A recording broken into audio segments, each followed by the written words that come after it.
سارے پاکستانیوں کو میں عید مبارک کہتا ہوں۔ عید ایک ایسا وقت ہوتا ہے، عید کا دن، کہ سارا خاندان اکٹھا ہوتا ہے، خوشیاں مناتے ہیں، ایک اچھا ماحول ہوتا ہے، بچے انجوائے کرتے ہیں، خاص طور پر بچوں کے لیے۔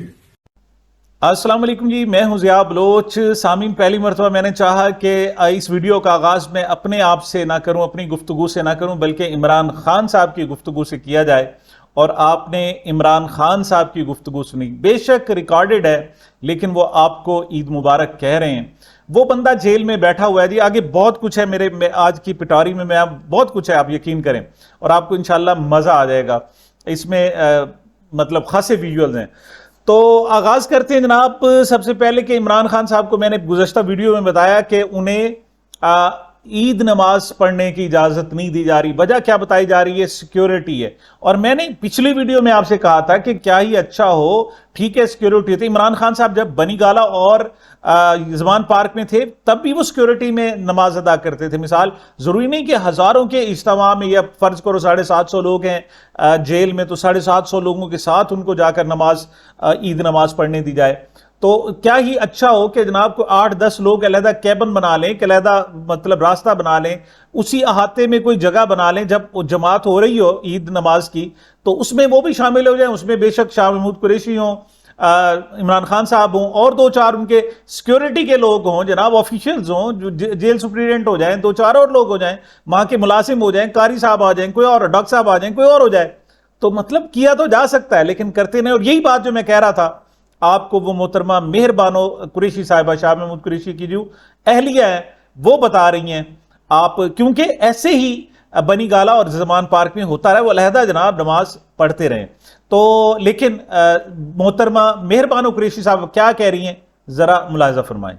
ان سے پوچھا تو عید نماز تو پڑھنے دیں گے انہیں سب کے ساتھ، تو انہوں نے کہا نہیں جی، ہم مجھے اجازت نہیں دے سکتے، ان کی سیکیورٹی کی وجہ سے وہ ان کو نماز اپنے سیلز میں پڑھنی پڑے گی اکیلے میں۔ شاہ صاحب اور خان صاحب اکیلے پڑھیں جی۔ تو میں نے کہا اگر آپ کو سیکیورٹی کے خدشات ہیں تو آپ ایسے کیوں نہیں کرتے کہ شاہ صاحب اور خان صاحب اور جو جیل کے کچھ حکام ہیں وہ آپ الگ سے ایک جگہ پہ ان کے لیے باجماعت نماز کریں۔ جتنے سیاسی قیدی ہیں عید پر تو ان کو ملنے دیں، عید پر ان کو صرف ملنے نہ دیں، صرف نماز ادا کرنے دیں۔ وہ نماز ادا کریں گے، عید مبارک کہیں گے، گلے لگیں گے اور اپنے سیلز میں واپس چلے جائیں گے۔ یہ ہم جب کشمیر میں، اور اس سال بھی جب کشمیر میں ان کو مسجد میں جا کر عید نماز نہیں پڑھنے دی جائے گی تو ریاست پاکستان کی طرف سے ایک رد عمل آئے گا اور ہم کہیں گے کتنی غلط بات ہے۔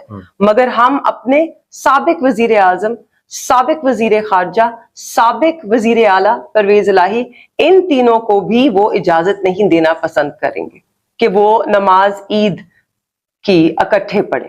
جی میں عرض کر رہا تھا کہ عمران خان صاحب جیل میں بیٹھے ہیں، وہ نازو نام سے پلا بندہ، وہ جسے اکھڑ کہتے ہیں جناب، وہ جو کسی کی سنتا نہیں تھا، جو علیحدہ زندگی گزارنے پر جناب تیار ہو جاتا تھا لیکن کسی کی اس طریقے سے مطلب برداشت نہیں کرتا تھا، لیکن اب برداشت کر رہا ہے۔ ایک قیدی کی طرح زندگی گزار رہا ہے، اور اس کا پورا خاندان کس کرب سے گزر رہا ہے۔ علیمہ خان ہر جگہ اپنے بھائی کے لیے موجود ہوتی ہیں، پہلی مرتبہ وہ بتا رہی ہیں کہ اس کے خاندان کے ساتھ کیا ہو رہا ہے اور ان کے جناب بیٹے کے ساتھ کیا ہوا ہے، علیمہ خان کے بیٹے کے ساتھ کیا ہو رہا ہے، یہ ذرا ملاحظہ فرمائیں۔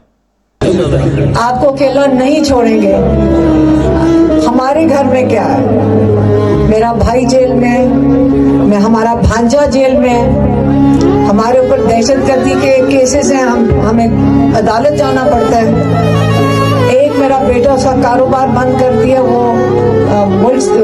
گھر سے بھی دربدر ہے کیونکہ اس کو بھی انہوں نے ملٹری جیل کے اندر ڈالنا ہے۔ تو اس کو ہم نے کہا کہ گھر میں واپس نہ آئے، تو وہ بھی 8 مہینے سے نہیں ہے۔ تو کوئی بات نہیں، ہم آگے اسی طرح چلیں گے، اس کو جہاد سمجھ کر، یہ سمجھ کے کہ ہم تاریخ کا ایک اہم جو ایک دور گزر رہا ہے، ہم بڑے خوش قسمت ہیں کہ ہم اس کا حصہ بن چکے ہیں۔ ویسے ایک گلہ میں یہاں دوں گا کہ جب آپ نے سب کے نام لیے تھے، احسان کا نام بھی لیا تھا، اپنے بھانجے کا، بھائی کا، کیا یہ اچھا ہوتا کہ اپنی بھابھی کا بھی نام لے لیتی، نند بھاوج والی بات تو نہ رہتی نا کم از کم۔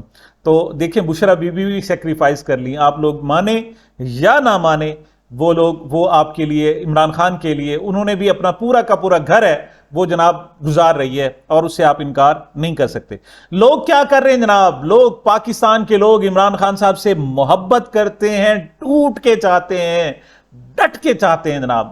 اور اب ماسک کا, میں باہر نکلا رات کو, چاند رات کو میں نے دیکھا کہ ماسک ہی ماسک لگے ہوئے لوگ اور جناب جا رہے ہیں. عمران خان کا ماسک ہے, ماسک بک رہے ہیں جناب مارکیٹوں میں دھڑا دھڑ بک رہے ہیں اور خوب سیل ہو رہی, بلکہ اوور چارجنگ ہو رہا ہے اور خوب لوگ لگا کر پھر نہ صرف وہ بچ رہے ہیں بلکہ لوگ سڑکوں پر پھر رہے ہیں, نوجوان, عورتیں, مرد سارے ماسک لگا کر پھر رہے ہیں.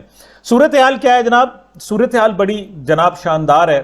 عید رات جو گزر رہی ہے پشاور میں تو تھا, پشاور کے یہ ویژول دیکھیں آپ کو اندازہ ہو جائے گا کہ وہاں کیا ہو رہا ہے.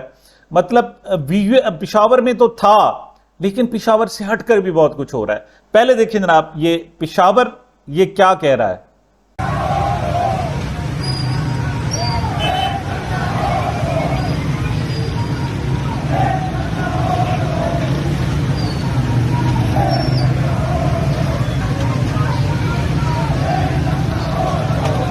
بات صرف پشاور کی نہیں ہے جناب, پورا شہر, پورا ملک عمران خان صاحب کا. یہ پہلے لوگ کہتے تھے جناب کہ فلاں جگہ محفوظ سیٹ ہے, وہاں سے لڑوں میں, وہاں سے لڑوں. عمران خان یہ سارے قصے ہی ختم کر چکا ہے. 2018 کے الیکشن میں 5 جگہوں سے الیکشن لڑا, وہ 5 مختلف صوبوں سے, 4 صوبوں سے الیکشن لڑا اور 5 کی 5 جگہ جیت گیا.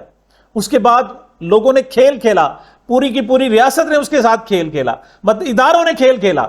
اور جو سیٹیں جناب خالی قرار دی گئی تھیں وہاں پر الیکشن ہوئے, خان 8 جگہوں سے 12 جگہوں سے لڑا اور 12 جگہوں سے جیت گیا, حالانکہ کسی ایک حلقے میں ایک دن بھی نہیں گیا تھا.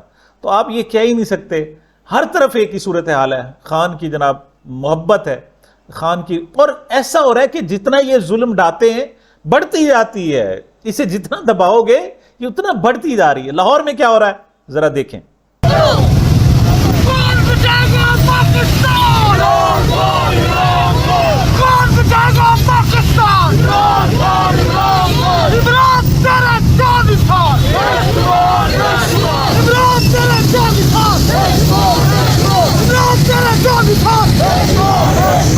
ایک اور بات جناب, یہ عمران ریاض خان صاحب خاص طور پر کرتے ہیں اور میں کہتا ہوں دل کو لگتی ہے. وہ کہتے ہیں جناب کہ یہاں تو لیڈر ہی لیڈر ہیں, یعنی پی ٹی آئی نے ہر گھر, ہر گلی, ہر محلے سے لیڈر پیدا کر دیے ہیں. مطلب پہلے ڈھونڈنے سے ملتے تھے نا, ورکرز ہوتے تھے, لیڈر نہیں ملتا تھا. اب تو لیڈر ہی لیڈر ہیں, ہر ورکر لیڈر, اور خاص طور پر جو بندہ جیل سے آیا ہے وہ تو لیڈر ہی لیڈر ہے. دیکھیں یہ جناب انٹرویو ہو رہا ہے ریلی کے دوران, نوجوان جو ہے وہ موٹر سائیکل پر بیٹھا ہے درمیان میں, وہاں پر انٹرویو ہو رہا ہے اور وہ کس طرح اپنے خیالات کا اظہار کر رہا ہے. بلکہ اس پر لکھا ہوا تھا کہ کہیں یہ نوجوان پکڑا نہ جائے, اس کو اٹھا نہ لیا جائے. لیکن ان کا جوش دیکھیں, جذبہ دیکھیں, ان کے خیالات دیکھیں, اور کتنی میچورٹی ہے خیالات میں, اور کس طرح قطعیت ہے, جس طرح کہتے ہیں یقین ہے اور بالکل کانفیڈنس ہے. یہ صورتحال ملاحظہ فرمائیں. کا نگہبان کوئی جنرل نہیں ہے, کوئی کرنل نہیں ہے. اس ملک کا نگہبان وہ ہے جو عوام سلیکٹ کرے گی, وہ ہے عمران خان ہے. 25 کروڑ کی آواز ہے, وہ عمران احمد خان نیازی ہے. کوئی جنرل نہیں, کوئی کرنل نہیں, کوئی سلیکٹڈ نہیں, کوئی الیکٹڈ نہیں, صرف عمران احمد خان نیازی ہے. صرف عمران خان اس وقت جیل میں کیا کرے گا وہ آپ کے؟ عمران خان اگر جیل میں بھی ہے نا تو وہ شیر کے بچے نے الیکشن جیتا ہے, تم لوگوں نے اس کو مینڈیٹ نہیں دیا, یہ سلیکٹڈ نے مینڈیٹ نہیں دیا اسے. ملک کے اداروں کو اب ہار مان لینی چاہیے. جی جناب, بات صرف یہیں تک نہیں ہے نا, یہ نوجوان ہی نہیں ہیں, بوڑھے بھی ہیں, سر پھرے لوگ ہیں یار. خان نے یقین کرو پوری قوم کو سر پھرا بنا دیا ہے, اور وہ کہتے ہیں کر لو جی, جان جائے گی اور کیا ہوگا. ٹھیک ہے جی, وہ لوگ تیار ہیں. یہ دیکھیں ایک بابا جی ہیں جناب, اور ایئرپورٹ سے گزر رہے ہیں, تصویر اٹھا کر دکھا رہا ہے. ایسے لگتا ہے جیسے یہ پورا ملک فتح کر کے آ رہا ہے, یا فتح کرنے آ رہا ہے, یا پھر فتح کر کے جا رہا ہے. جو بھی صورتحال ہے یہ بابے کی, اور لوگ جناب تالیاں بجاتے ہیں ان کو دیکھ کر. مطلب ایسے لگتا ہے کہ ہر شخص, میں ایک جگہ گیا, میں ایک میڈیکل سٹور پر گیا, مجھے وہ بندہ نہیں جانتا تھا, اور میری ان سے ملاقات ہوئی, اور مجھے کہنے لگے ناراض نہ ہونا بھائی, میں تو عمران خان صاحب سے عشق کرتا ہوں. میں نے کہا جی بس, مطلب یہ صورتحال تھی. اور ان سے جب سلام دعا ہوئی تو ایسے لگتا تھا بڑی دیر کی شناسائی ہے. میں پی ٹی آئی میں نہیں ہوں, میں پی ٹی آئی کا ورکر نہیں ہوں, لیکن کیا کروں, مجھے کچھ اور نظر نہیں آتا. سیدھی سی بات ہے, میں بڑی کوشش کی عمران خان صاحب کو کے علاوہ